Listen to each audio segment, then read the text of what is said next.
Good afternoon. My name is Latif, and I will be your conference facilitator. At this time, I would like to welcome everyone to Intuit's fourth quarter and fiscal year 2021 conference call. All lines have been placed on mute to prevent any background noise. After the speaker's remarks, there will be a question and answer period.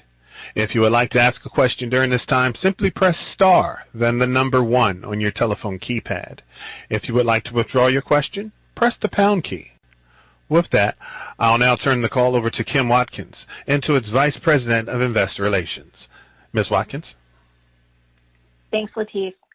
Good afternoon and welcome to Intuit's fourth quarter fiscal 2020 conference call. I'm here with Intuit's CEO, Sasan Goodarzi, and Michelle Clatterbuck, our CFO. Before we start, I'd like to remind everyone that our remarks will include forward-looking statements. There are a number of factors that could cause Intuit's results to differ materially from our expectations. You can learn more about these risks in the press release we issued earlier this afternoon, our Form 10-K for fiscal 2020, and our other SEC filings. All of these documents are available on the Investor Relations page of Intuit's website at intuit.com. We assume no obligation to update any forward-looking statement. Some of the numbers in these remarks are presented on a non-GAAP basis. We've reconciled the comparable GAAP and non-GAAP numbers in today's press release. Unless otherwise noted, all growth rates refer to the current period versus the comparable prior year period, and the business metrics and associated growth rates refer to worldwide business metrics. A copy of our prepared remarks and supplemental financial information will be available on our website after this call ends. And with that, I'll turn the call over to Sasan. Thanks, Kim, and thanks to all of you for joining us today. We had a very strong fourth quarter, capping off an outstanding year. Full-year revenue grew 25%, including the addition of Credit Karma. Total revenue growth was fueled by 16% growth for the Small Business and Self-Employed Group and 14% growth for the Consumer Group, while Credit Karma had a very strong year, delivering another record quarter in Q4. Combined platform revenue, which includes QuickBooks Online, TurboTax Online, and Credit Karma, grew 39% to $6.6 billion in fiscal year 2021. This includes 18 points from the addition of Credit Karma. I'm proud of what the team has accomplished this year, and our game plan to win remains durable. Let me now turn over to tax. This year marks our fourth consecutive year of double-digit revenue growth. We've built a durable strategy, and we've made outstanding progress this year, with customer growth of 6% and our share of total returns up approximately 1 point. We extended our lead in the do-it-yourself category by focusing on underpenetrated segments, including investor customers, where we tripled the growth rate from last year. We continued to transform the $20 billion assisted segment with TurboTax Live, accelerating total customer growth by nearly 100%. We have a highly predictable model and a platform with significant runway for growth as we accelerate innovation. Recently, we announced plans not to renew our participation in the IRS Free File program. We expect no impact to revenue from this decision. I want to make sure that you understand how this decision fits within our overall strategy. Free offerings are a critical part of our strategy to serve and grow with customers over time, offering benefits that power their prosperity. Intuit has delivered nearly 100 million free tax filings over the past 8 years, and with nearly 90% of those free tax filings coming outside of the IRS Free File program.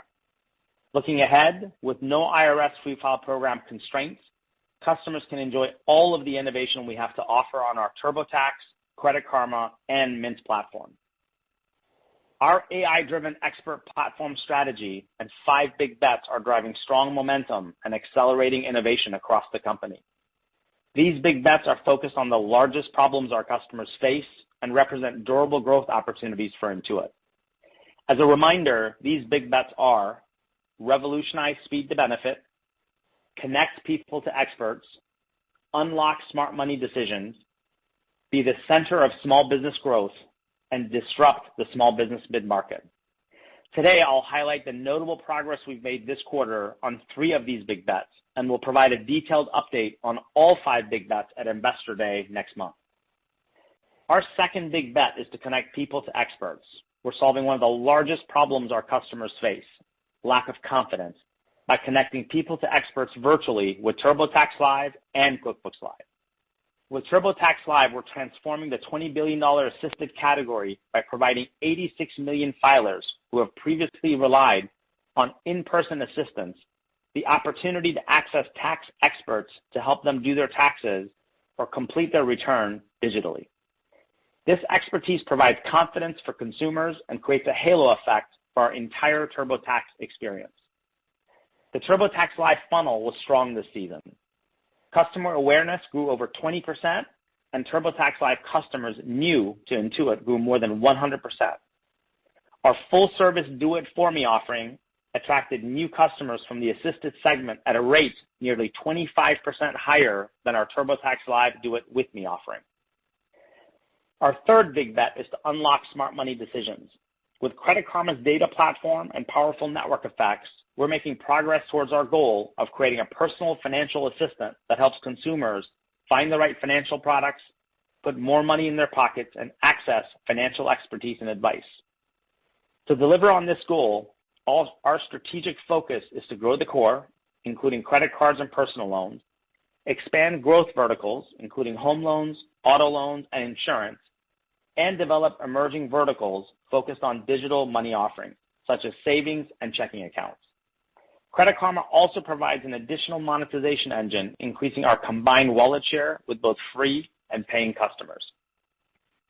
Credit Karma achieved another record high revenue quarter in Q4, with the number of members reaching a new all-time high, fueled partly by the TurboTax integration, and monthly active users and frequency of member visits remained strong. Within the core, credit card and personal revenue achieved another record high on a combined basis, reflecting an increase in transactions per member. The growth verticals also achieved an all-time revenue high again this quarter, reflecting strong momentum in auto insurance, followed by home loans and auto loans. And we're developing the emerging verticals by focusing on innovation with Credit Karma Money, part of our digital money offering. Just this month, we announced the integration of QuickBooks Online Payroll to deliver a better checking experience to a portion of our small business employees that help them manage all aspects of their finances all in one place. These results are evidence that successful innovation drives Credit Karma members to the platform, creating more opportunities to connect them with products that are right for them, resulting in more monetization opportunities for Intuit. The all-time highs we achieved are driven by focused innovation in both bolstering our proprietary AI-powered Lightbox technology and investing in growth verticals such as home and auto, as well as pent-up demand from our partners. Lightbox enables Credit Karma to present offers to members that have a higher likelihood of approval. Partners' usage of Lightbox in Q4 is now at an all-time high, with over 50% of credit card and over 40% of personal loan transactions flowing through, versus less than 40% and 20% a year ago. This is the power of a network effect, solving a two-sided problem. We expect pent-up demand across the core verticals to taper this coming year after a very strong year of investments by our partners, returning to pre-COVID investment levels. I'm very pleased with our progress and excited about the upcoming innovations. I'll end by circling back to our first big bet, which is our foundational bet to revolutionize speed to benefit for our customers. Our goal is to put more money in our customers' pockets, eliminate friction, and deliver confidence at every touch point by using AI and customer insights. This year, we accelerated our use of AI, increasing the number of models deployed across our platform by nearly 50%, saving our customers millions of hours of work. Our application of AI has dramatically increased the number of experiments we ran by more than 35% this year, made it easier for our TurboTax customers to never enter data, saving them millions of hours of manual entry, and modernize our payroll offering, tripling release velocity. We are very pleased with our results and remain confident in our game plan to win, accelerated by digital tailwinds. Across all of our big bets, we're building momentum and accelerating innovation, which we believe positions us well for durable growth in the future. We will continue to invest aggressively, including in key talent, to drive even faster innovation going forward. Now let me hand it over to Michelle. Thanks, Sasan. Good afternoon, everyone. For the fourth quarter of fiscal 2021, we delivered revenue of $2.6 billion, GAAP operating income of $402 million versus $483 million last year, non-GAAP operating income of $715 million versus $616 million last year, GAAP diluted earnings per share of $1.37 versus $1.68 a year ago, and non-GAAP diluted earnings per share of $1.97 versus $1.81 last year.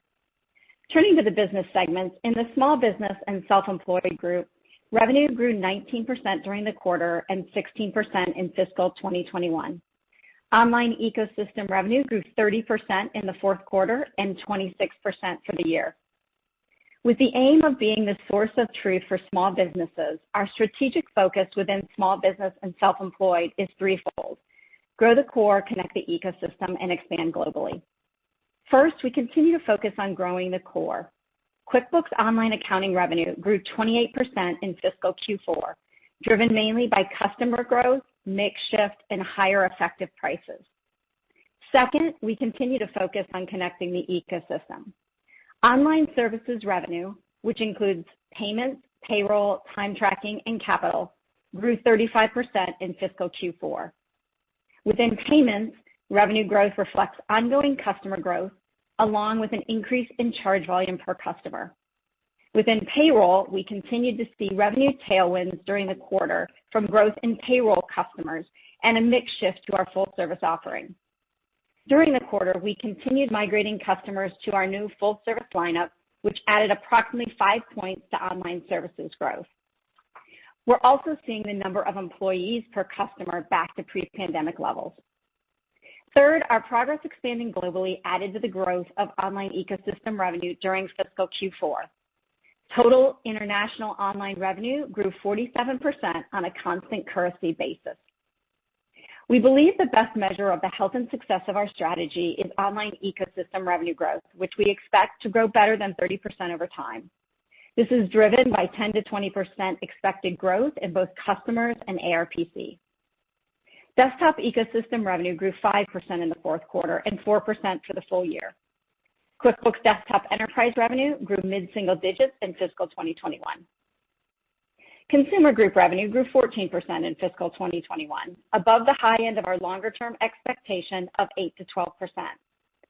Fiscal 2021 was the fourth consecutive year of double-digit revenue growth for the consumer group.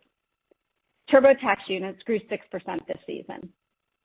There are 4 primary drivers in our consumer business. Note that these metrics exclude approximately 8 million stimulus filings last season. This data reflects the season through July 31st, 2021 versus the prior season through July 31st, 2020.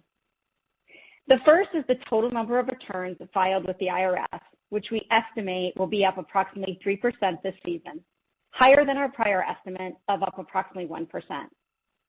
The second is the percentage of those returns filed using do-it-yourself software. We estimate the DIY category share of total IRS returns was down slightly this season versus our prior estimate of approximately flat. The third driver is our share. Our share of total tax returns expanded approximately 1 point to 31% this season, and our share of the DIY category grew approximately 1 point. Our total share, excluding free file customers this season, was approximately 29%. The fourth is average revenue per return, which increased again this season. This growth reflects a stronger contribution by TurboTax Live and mix shift to our Premier offering, which is used by investors. We estimate our retention rate rose slightly year over year, excluding filers seeking stimulus payments last season that didn't return again this season, and we're pleased with these results. Including these filers, we estimate total retention was down approximately 2 points. Turning to the ProConnect group, we reported $517 million of revenue in fiscal 2021, up 5%. Moving on to Credit Karma, revenue was $405 million in Q4, another all-time high, reflecting record highs for both the core and growth verticals. Sequential growth predominantly reflects strength in credit cards and personal loans as transactions per member increased. As Sasan shared earlier, We expect pent-up demand across the core verticals to taper sometime in fiscal 2022 after a strong year of investment by our partners. We remain excited about the opportunities ahead for this platform. Turning to our financial principles, we remain committed to growing organic revenue double digits and growing operating income dollars faster than revenue. As I've shared before, as we lean into our platform strategy, we see the opportunity for margin expansion over time. We take a disciplined approach to capital management, investing the cash we generate in opportunities that yield an expected return on investment greater than 15%. We continue to reallocate resources to top priorities with an emphasis on becoming an AI-driven expert platform. These principles remain our long-term commitment. Our first priority for the cash we generate is investing in the business to drive customer and revenue growth. We consider acquisitions to accelerate our growth and fill out our product roadmap. We return excess cash that we can't invest profitably in the business to shareholders via both share repurchases and dividends. We finished the quarter with approximately $3.9 billion in cash and investments on our balance sheet. We repurchased $467 million of stock during the fourth quarter and $1 billion during fiscal 2021. The board approved a new $2 billion repurchase authorization, giving us a total authorization of approximately $3.3 billion to repurchase shares. Depending on market conditions and other factors, our aim is to be in the market each quarter. The board approved a quarterly dividend of 68 cents per share payable October 18, 2021. This represents a 15% increase versus last year. Moving on to guidance, our full year fiscal 2022 guidance includes revenue of $11.05 billion to $11.2 billion, growth of 15 to 16%, including a full year of Credit Karma. GAAP earnings per share of $7.46 to $7.66, and non-GAAP earnings per share of $11.05 to $11.25. We expect a GAAP tax rate of 20% in fiscal 2022. Note that our revenue guidance for Credit Karma of $1.345 billion to $1.38 billion translates into 18 to 21% growth if we had a full year of Credit Karma revenue during fiscal 2021. I'd like to provide some additional context around our operating margin expectations.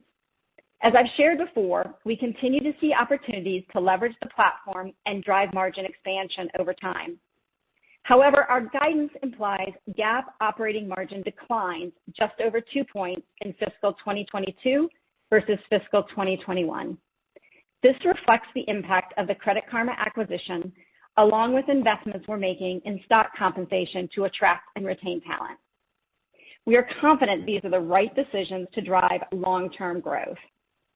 On a non-GAAP basis, our guidance implies operating margin in fiscal 2022 expands approximately 60 basis points. As I shared last quarter, fiscal 2021 was a very unique year as we took a conservative approach to investments during the first half of the year when we were deep in the pandemic, and then the business started to bounce back more quickly than we anticipated in the second half. Our fiscal 2022 non-GAAP operating margin implies on average a point of expansion each year since fiscal 2019, even though our initial guidance after closing the Credit Karma acquisition included a negative 2-point non-GAAP operating margin impact. We continue to see margin expansion opportunities ahead. Our Q1 fiscal 2022 guidance includes revenue growth of 36 to 38%, GAAP earnings per share of 14 cents to 19 cents, and non-GAAP earnings per share of 94 cents to 99 cents.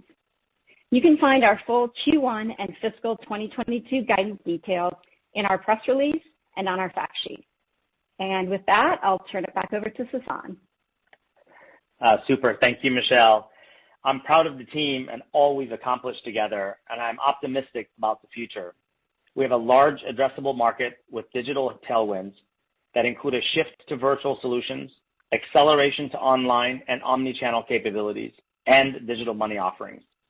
With our strategy of becoming an AI-driven expert platform and 5 big bets, we are positioned well for accelerated innovation and growth. Let's now open it up to your questions. Thank you. Ladies and gentlemen, if you would like to ask a question, please press star, then the number 1 on your telephone keypad. If you would like to withdraw your question, press the pound key. Our first question comes from the line of Kirk Materne of Evercore ISI. Your line is open. Yeah, thanks very much, and congrats on a great fiscal year.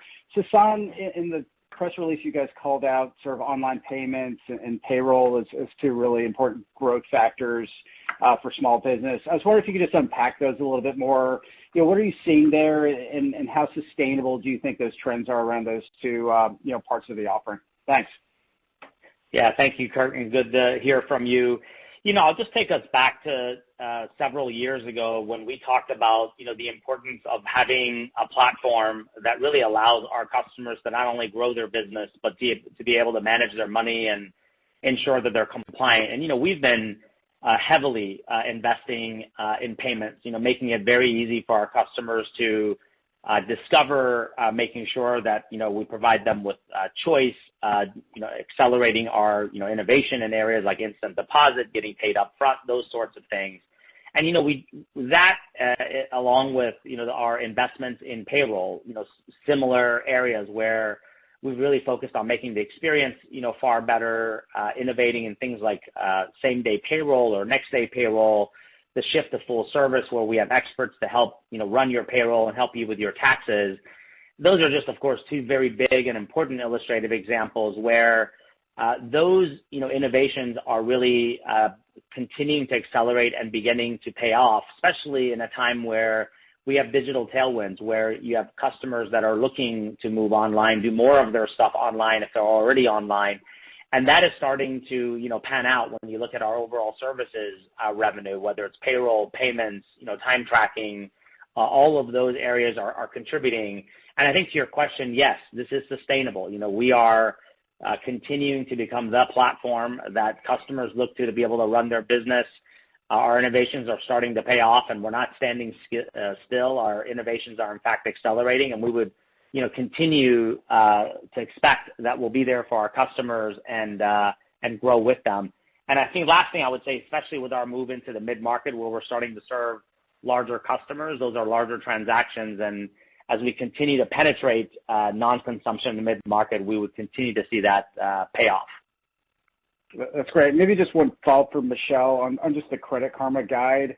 I realize you guys called out the fact that, there was a bit of pent-up demand, in the back half of this year, your fiscal year. How should we think about that in terms of just the cadence of the growth over the course of the year? Obviously it's a little bit lumpy given the, we don't have full sort of year-over-year comps yet, but I was just kind of curious how we should maybe think about either first half of the year versus second half, or any color around that would be helpful. Thanks. Hey, Kurt, thanks for your question.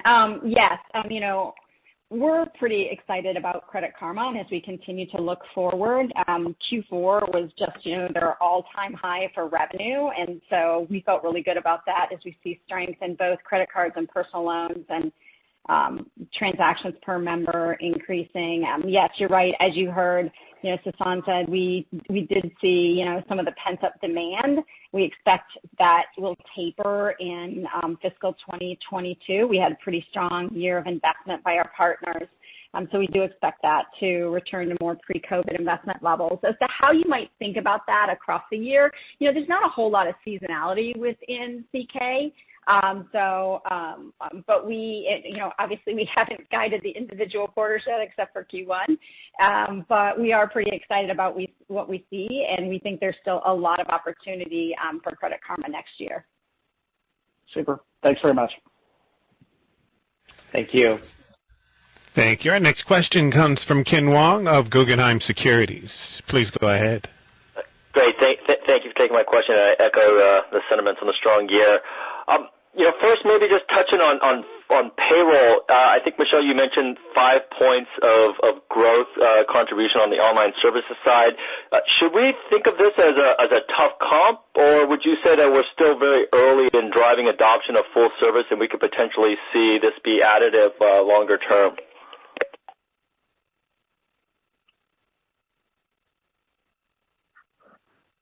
Oh, I'm sorry. I wasn't sure if that was for me or for you. I think either you or Sasan are more than qualified to answer that question.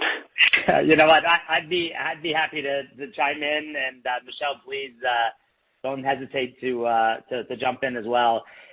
First of all, I would just take you back to our longer term expectations is to deliver 30% online revenue growth, and there's always going to be puts and takes relative to payments and payroll and accounting revenue. So please let your sort of Uber compass be 30% online revenue growth. With that said, as I mentioned earlier, as I was answering Kirk's question, we are seeing the impact of our innovations, pay off, and more of our customers are migrating to full service payroll. More of our customers are actually wanting to get started on full service payroll because of the capabilities that it has.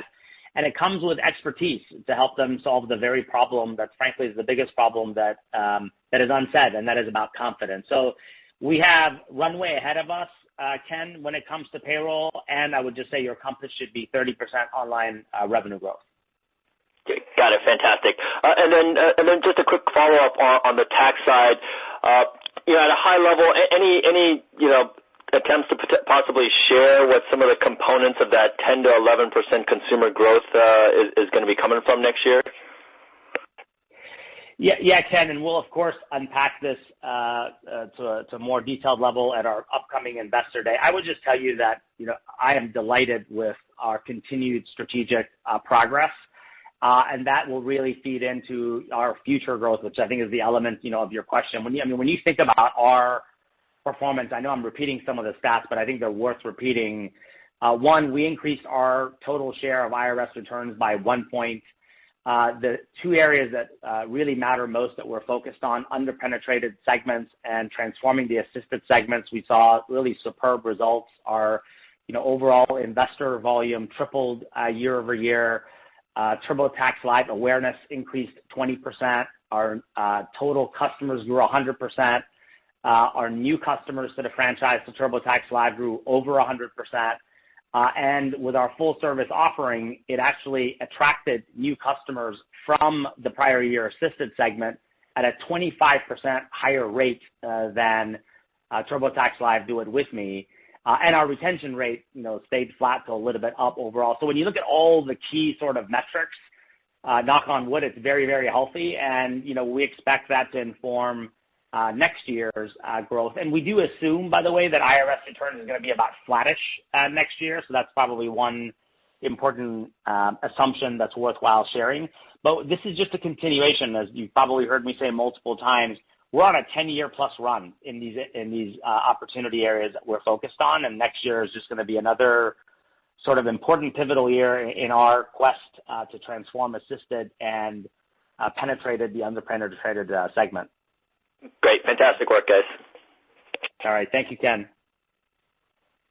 Thank you. Our next question comes from Keith Weiss of Morgan Stanley. Your question, please. Excellent. Thank you guys for taking the question, and echo on the congratulations. Really strong end to what was a pretty remarkable fiscal year for all the team at Intuit. I wanted to dig into the FY22 guide a little bit, particularly around small business. Michelle, we've been talking about sort of a return to 30% plus growth in the online ecosystem side of the equation. But if I'm doing my math right, and that's probably a big part of the equation here if I could actually do math.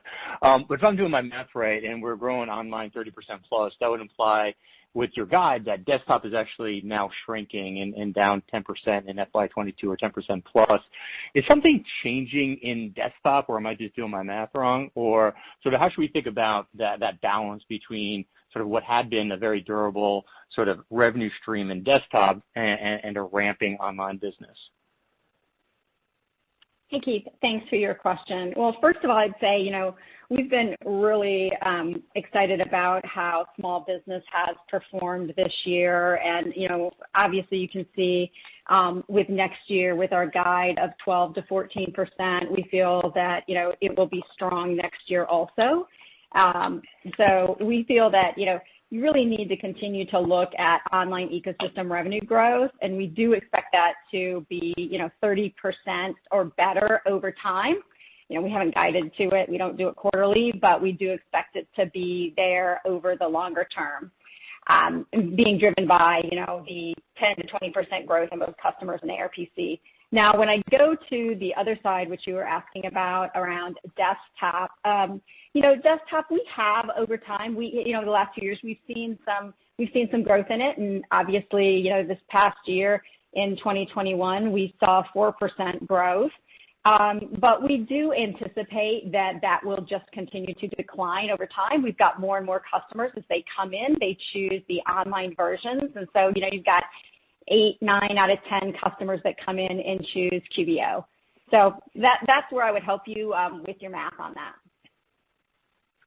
Got it. And just to be clear, is there any kind of structural change in terms of trying to more aggressively shift people from the desktop version to the online version, or is this just sort of normal course business and this is the trend line that you've been seeing over time?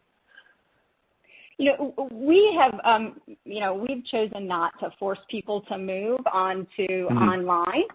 We do think that there's a much better value proposition and they just have much better experience if they're using our online products, but we want them to use whatever works for them. But we have seen more and more people as they choose desktop, though, choosing the Plus product where they have the subscription. And so that is part of what we've been seeing. Got it. Excellent. Thank you so much, guys. Thank you, Keith. Thank you. Our next question comes from Alex Zukin of Wolfe Research. Your line is open. Hey, guys. Thanks for taking the question. I echo, again, all the congratulations that are in order. I wanted to start with just digging a little bit on Credit Karma. Since the growth is so much better than I think we've been modeling and anybody's really been thinking, I want to maybe unpack both in the quarter and also in the guidance. Are you starting to see synergies that you're realizing, whether it's monetizing the Intuit free user base with Credit Karma, or whether it's cross-selling to the Karma base? And then I have a quick follow-up on the margins. Sure, Alex. Great to hear from you. Thank you for your kind comments. On Credit Karma, let me just I'll briefly start at the top in terms of what we are seeing. And first of all, the accelerated innovation that we are seeing with Credit Karma is really paying off. And that accelerated innovation is how we're using our combined data to be able to deliver personalized experiences, leveraging Lightbox for customers. It's then ensuring that we're providing relevant offers to customers in the areas that they need it most. And now we can provide multiple relevant offers, whether it's cards, personal loans, auto insurance, home loans, and beyond. But I think then more importantly, then when the offer is in front of them, we have the ability to actually help them with the potential of their approval, make it very easy when they click to actually get the offer. And so those are all critical areas of innovation that are really paying off. And I think it's a testament to the platform that when our partners decided to really go after customer acquisition, that they invested a good chunk of their dollars on the platform, and it just demonstrates the network effect and the power of the data and the trust of the members that we have. So that's the first element that we just believe will continue given our accelerated innovation, because ultimately our penetration rate may be one of the highest in credit cards, but it's one of the lowest when you look at auto insurance. So we have so much room for increased wallet share. In terms of synergies, Alex, we're actually quite bullish about the possibilities into the future, and I would want you to think about those synergies into the future. And there are really several areas of synergy. One is really making Credit Karma benefits part of the entire TurboTax experience. That's one big opportunity. The other big opportunity is making it seamless and contextual in terms of TurboTax as part of the Credit Karma experience to be able to do your taxes. And then third, what we just announced, which is Credit Karma being part of the payroll experience, where our payroll customers can actually deposit their monies into a free checking and savings account and be able to access their money early over time if they wish. So those are significant opportunities, because they're you're talking about millions and millions of TurboTax customers, payroll customers, and of course well over 100 million Credit Karma customers that we're going to launch TurboTax to. This past year, and as I'll remind us, it feels like a long time, but we just closed Credit Karma in December.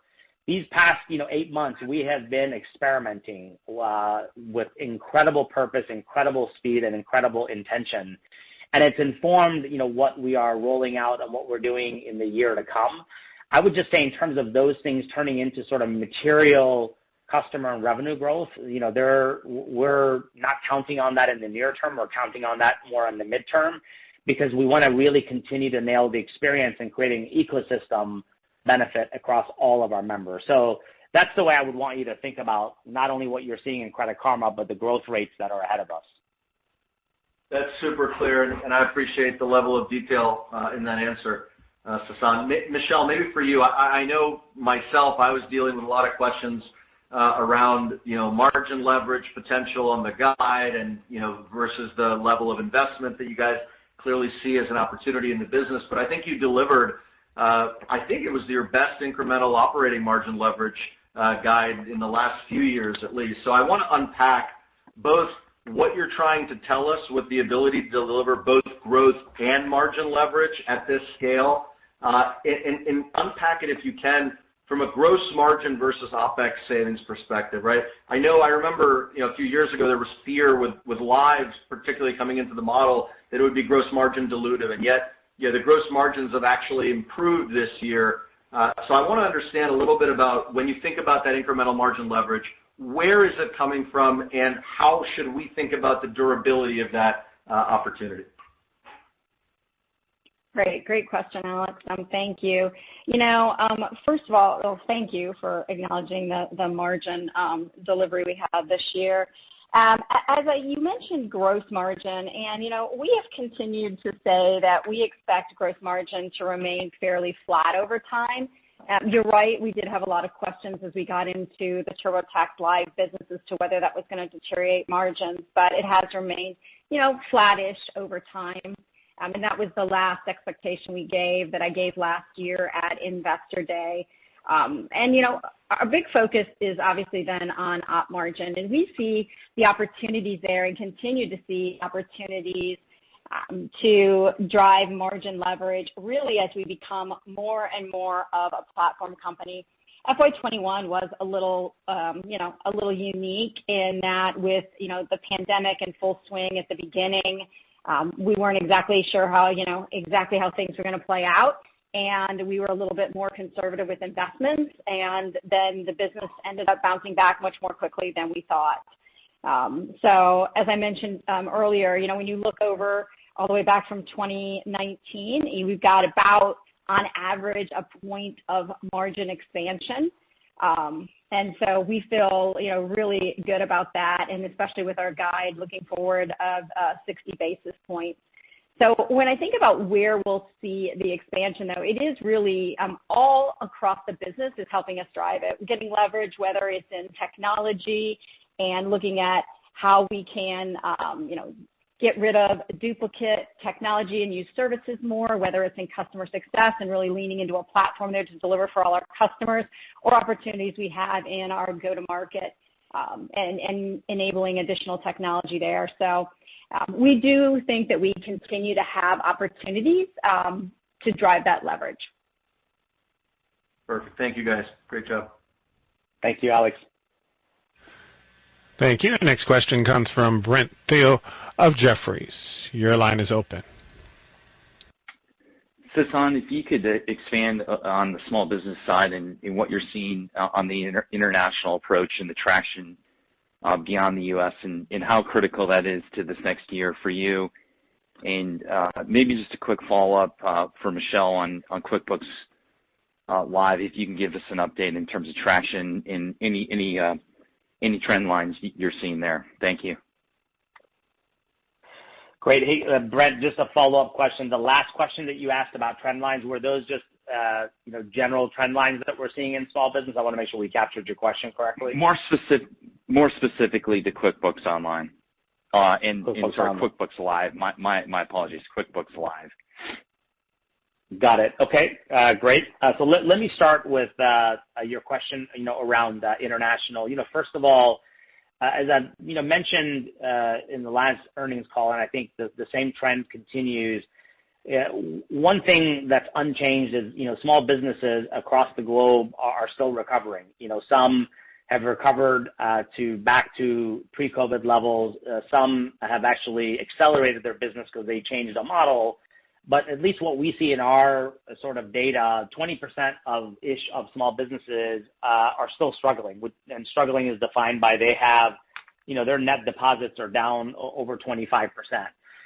So I think it's important just as a general perspective to recognize that small businesses are in general still in recovery mode. With that said, our platform has become more critical than ever. And the digital nature of our platform to be able to run your business, grow your business, manage your cash flow, and be compliant is more important than ever, which is why, based on our innovation overall, we're seeing this acceleration. And then if I put that in context of geography, I would say U.S. has really bounced back in terms of the usage of our platform, and in fact, an acceleration probably above all has happened in the U.S. I would say, Canada is sort of next in terms of the recovery, and I would just put countries like the UK, France, Australia as really being much slower in the recovery, and really the reason is. As you've seen, there's a lot of open, shutdown, and that's really impacted just the sentiment of both accountants and small businesses. But even in that context, it's actually quite exciting that we delivered 47% revenue growth in constant currency last quarter and 43% for the whole year. But with that said, we're assuming a much slower recovery international than we are in the U.S. Because I think it's just really important that we get out of this health crisis, and then once we do, we believe the small businesses will bounce back much faster outside the U.S. International is still important for our future, but what I just shared is just how we've taken that into account strategically and both economically in our guidance as we look ahead. And maybe with that, I'll turn it over to Michelle to answer your QuickBooks Live question. Great. Hey, Brian. I would say, we're continuing to make some progress with QuickBooks Live.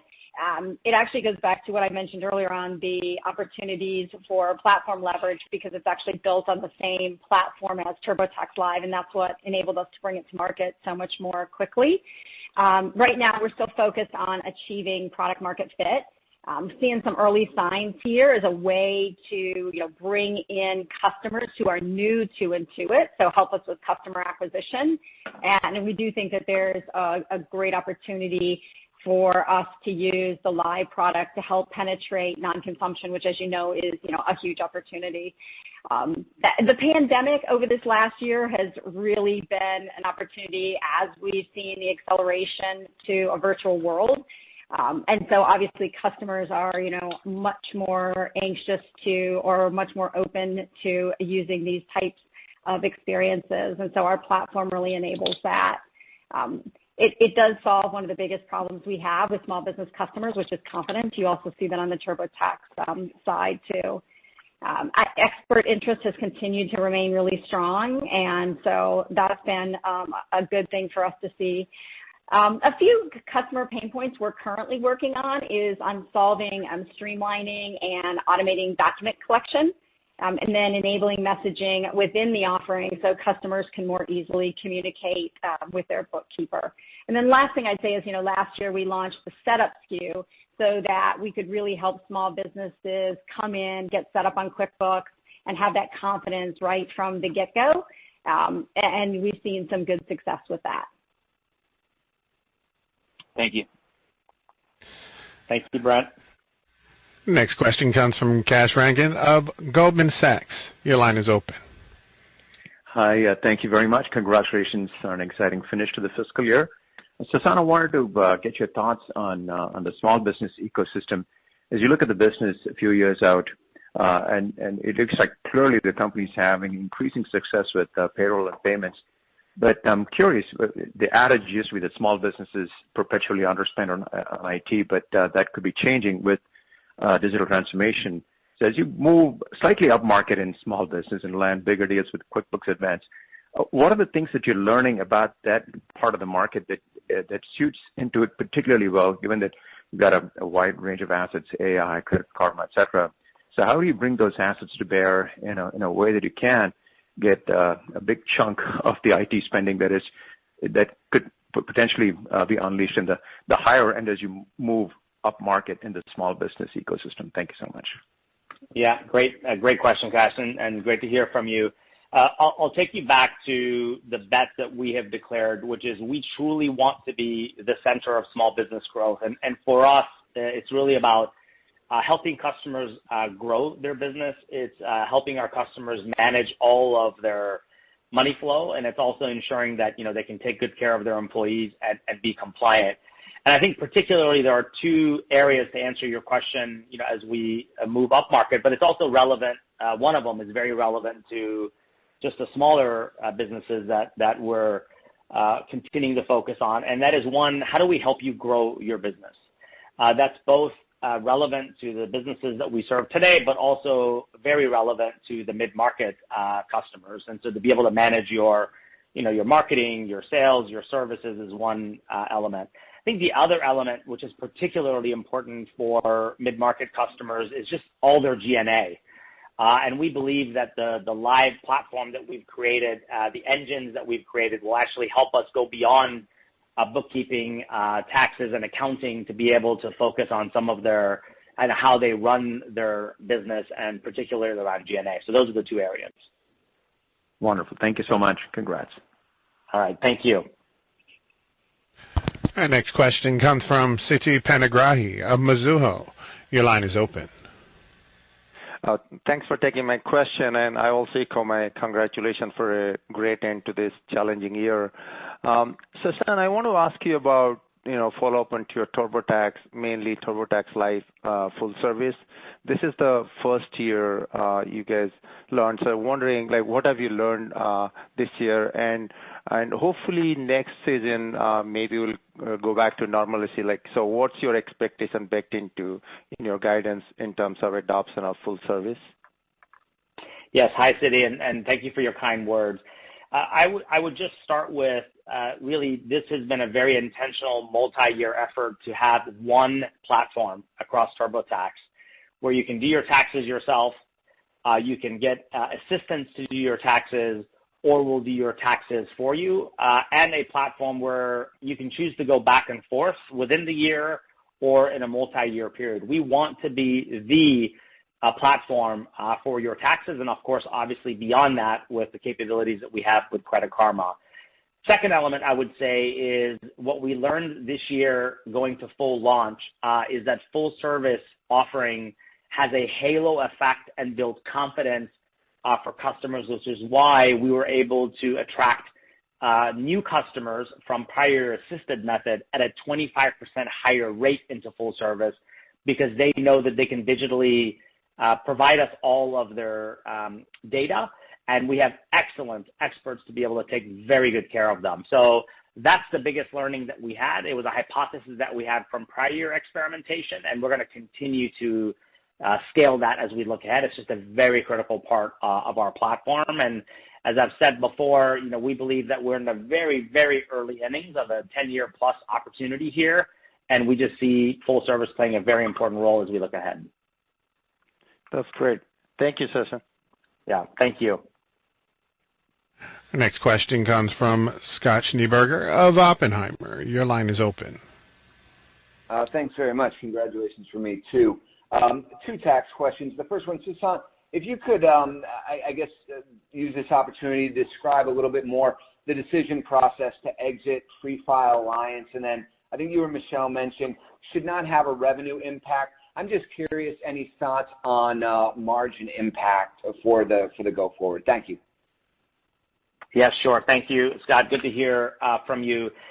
First of all, just as a reminder, we were one of the founding members of the Free File Alliance program with the IRS, and it has been, frankly, an incredible partnership with the IRS and the private industry. And when we really founded this program with the IRS, there was really two goals, and I'll simplify it. The two goals were we wanted at that time to ensure that electronic filing was used by more than 80+% of all consumers, and we wanted to make sure that free filing was available to 80% plus of consumers. And when you forward the clock, mission accomplished on both. In fact, we've exceeded both metrics as an industry on both fronts. And free has now become prevalent across the entire industry. And so we felt that the time was right, now that the mission has been accomplished, to really sort of change our approach to how we can deliver benefits for customers. Free will always be an important part of the strategy, but there are constraints when you come in through the Free File Alliance program. And those constraints are, for instance, we can't provide you benefits on other platforms like our free Credit Karma platform. And so as we look ahead, not only will we be able to provide, free tax offerings to our customers, but as they grow and we grow with them, they can benefit from Credit Karma. They can benefit from Mint. If they're a small business, they can benefit from Quickbooks, things that we ultimately couldn't talk to them about if they were part of the Free File Alliance program. So sort of mission accomplished, and that's the reason for why we chose to get out. I just want to state again, the partnership with the IRS has absolutely been phenomenal, and with private industry to achieve the goals of FFA. Thanks. And just any thoughts on margin on the go forward? Oh, sure. Thanks. Yeah, my apologies. I failed to answer that. No impact to margins, no impact to revenue, and some of the resources actually that were on FFA, we're reallocating them to really important work in TurboTax, so there's no impact. Understood. And just a real quick follow-up from an earlier question. You mentioned a flattish IRS industry growth anticipated for next year. Is that because we saw what looks like 3% this year and just a tough comp, or any other factors that go into that anticipation? Thanks. Yeah, Scott, I'll just start with it. It's an assumption. We make an assumption every year as to what we think it will be because it's important for our planning. And because there's been 2 years of, pretty strong total return growth, we're just assuming next year is going to be, flat. We could be wrong. It could grow, but our assumption going in is it's flat. Thanks very much. Appreciate it. Yeah, absolutely, Scott. Thank you. Our next question comes from Michael Turin of Wells Fargo. Your line is open.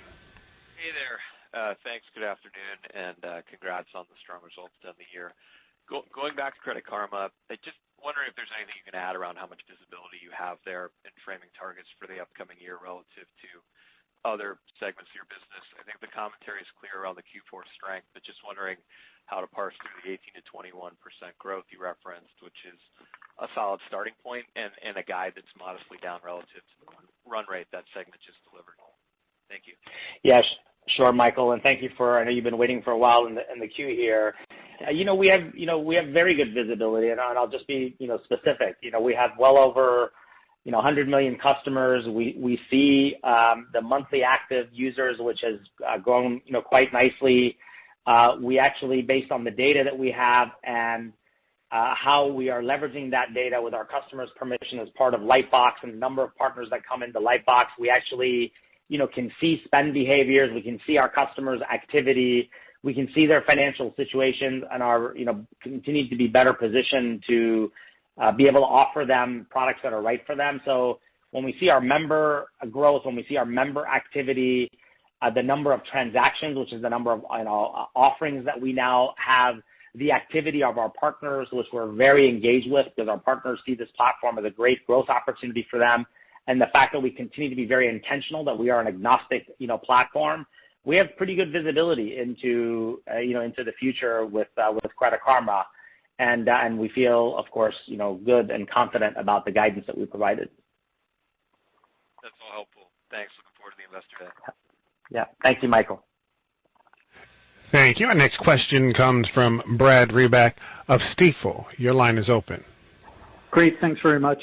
Sasan, I believe earlier in the call you talked about retention rates in TurboTax being flat year over year. What types of things have to happen to see that tick up?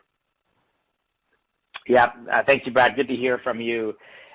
First of all, with all of the, sort of movement in the last couple of years with the pandemic and the growth that we've experienced, we're actually quite pleased with the retention rates. And I would tell you the biggest, lever around retention is what we are doing with TurboTax Live, which is ensuring that our customers know and understand that there's an expert to help them every step of the way. But I think secondly, and we haven't talked much about this, and we'll spend a little bit of time on this at Investor Day, is how we are now leveraging data to never lose a customer. And I give a lot of credit to our TurboTax team where, we've been working on this for several years. It's not a new body of work, but to shift from just engaging you once a year when it's tax time to actually understanding and leveraging what we know about you, if something has changed in your life, if you bought a house, if you bought a car, if you got married, if you got divorced, if you moved from one state to another, to actually engage you sort of year-round relative to giving you confidence that those changes can be addressed by us. So it's the combination of leveraging data, applying AI to that data with our models to understand who could be at risk, and then engaging those customers proactively. And by the way, depending on their need, not just with TurboTax, it could also be engaging them with the benefits of Credit Karma. Those are the two big things, data and AI and the capabilities of TurboTax Live, engaging customers year-round, where we are quite confident over the long term we can continue to increase our retention rates. And then just one quick follow-up, high level, any sense of why DIY went backwards this year? Brad, the numbers are so wonky. What's happened the last couple of years, I mean, so many people that don't have to file their taxes came in to do their taxes to get a stimulus check. And so what really matters are some of the underlying numbers that we provided, and the fact that we gained share overall IRS returns and within DIY, even though DIY went down. But it's just the wonkiness of the number of stimulus customers that came in that ultimately didn't have to file their taxes again this year. So that's the reasoning as we look at all the cohorts. Great. That makes total sense. Thanks very much. All right, Brad. Thank you. Our next question comes from Sterling Auty of J.P. Morgan. Your line is open. Great. Thanks for taking our questions. This is Jackson Ader on for Sterling tonight. The first one is on the Credit Karma side, where you're expecting maybe to see some of the pent-up demand return to more normal levels. We're just curious whether that is more driven in the core markets or some of the emerging markets. Yeah, thank you, Jackson. It's primarily, origination in credit cards and personal loans. One data point is public, the other one is in our own data that we see. They're up double digits strongly compared to pre-COVID levels, and we believe those are just going to, at some point taper, in the back half of the year. And it's primarily from what we see in credit cards and personal loans. And it's really our innovation on the platform that will continue the guidance growth that we provided of 18 to 21%, but it's really in credit cards and personal loans that we believe originations will go back to pre-COVID levels, which were strong. It's just there was pent-up demand, so it grew double digits. Okay, perfect. And then a follow-up, Michelle, the TurboTax Premier SKU, I think being better than maybe you would expected entering the year.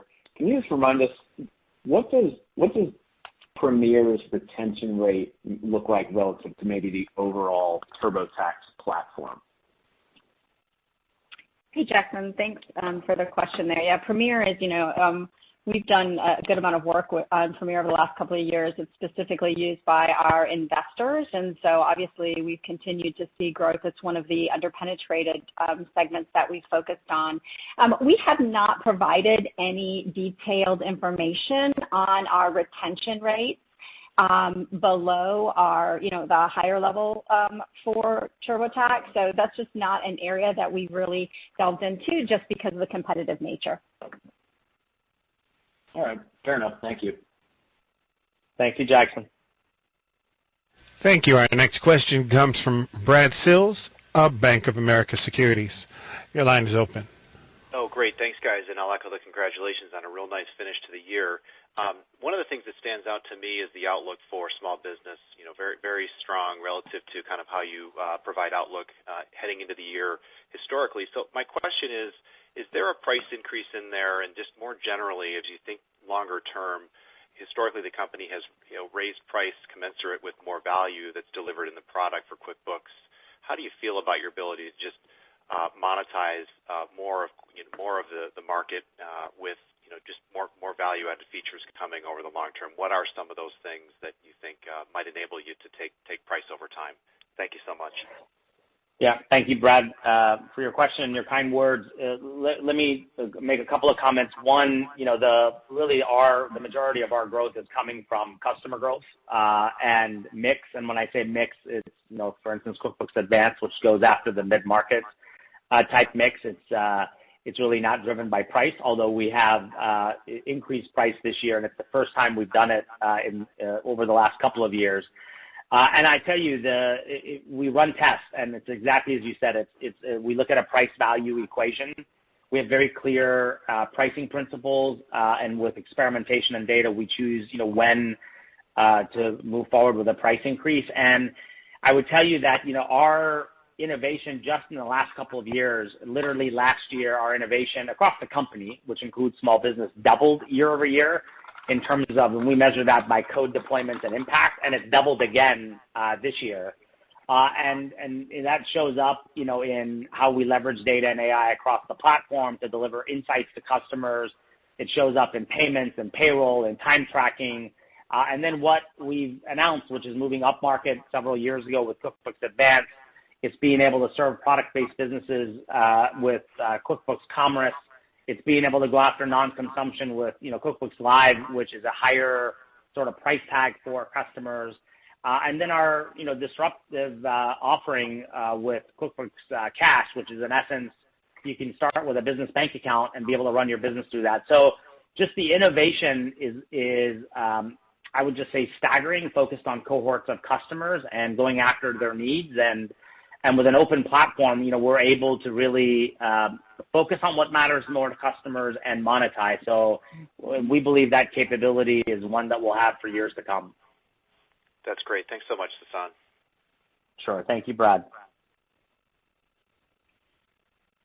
Thank you. Our next question comes from Matt Pfau of William Blair. Your line is open. Hey guys, thanks for fitting me in. Just wanted to ask one question on the small business segment and specifically around some of the key metrics there, like gross new customer additions, charge volumes, employees and under payroll. Have you seen any change in some of those key metrics you track as COVID variants have started to impact various spots of the U.S.? Thanks.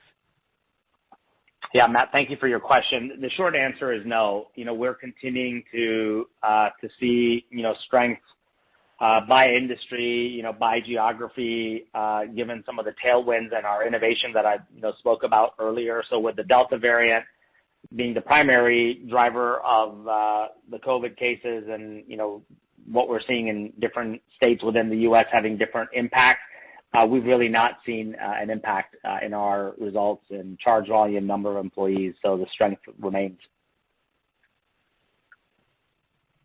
Perfect. Thanks, guys. Thank you. Thank you. Our next question comes from Michael Millman of Millman Research. Your line is open. Thank you. So, a couple questions. On next year's guidance, or I guess this year's guidance, is that lower seeming number related to your conservatism on last year's guidance, and what should we expect over a 2-year to 3-year range? And secondly, on last year's or this current year's tax, to what extent did you have assisted benefit from people misunderstanding or concerned about the stimulus and wanting to sit down? And it was a 1-year phenomenon, and we go back to reduced, assisted, and increasing do-it-yourself. Thank you. Yeah, thank you, Michael, for your question. A couple of things. I'll start with your first question. We're very excited about the innovation across the company, the customer segments we're pursuing, and the impact that we are seeing. And in that context, we feel very good about our guidance and long-term expectations. Which gets to the second question, and that is the long term. What we'll do at Investor Day, as we do every year, is we'll share our long-term expectations. So we'll talk about that at Investor Day. So if you wouldn't mind, maybe waiting another 3 weeks, we'll talk about that a little bit more. And the third part of your question around tax and assisted, and did we have a blip from the pandemic? I would say the short answer is really no. This year, a lot of accountants and stores were actually open. I think what you're seeing here is just it's the impact from our innovation. It's the raising the awareness that we have live expertise available for customers, whether we do it with you or do it for you. And in that context, this was not a blip because of the pandemic. If anything, most places were actually open, and this was just based on our strategy and the result of our execution. Thank you. You're very welcome. And ladies and gentlemen, I'm not showing any further questions. Would you like to close with any additional remarks? Yes, thank you. Well, thank you very much for the wonderful questions, and I want to just thank our employees, our customers, and our partners for another great quarter, and I wish all of you to be safe out there, and we'll talk to you next quarter. Thank you. Ladies and gentlemen, thank you for participating. This concludes today's conference call.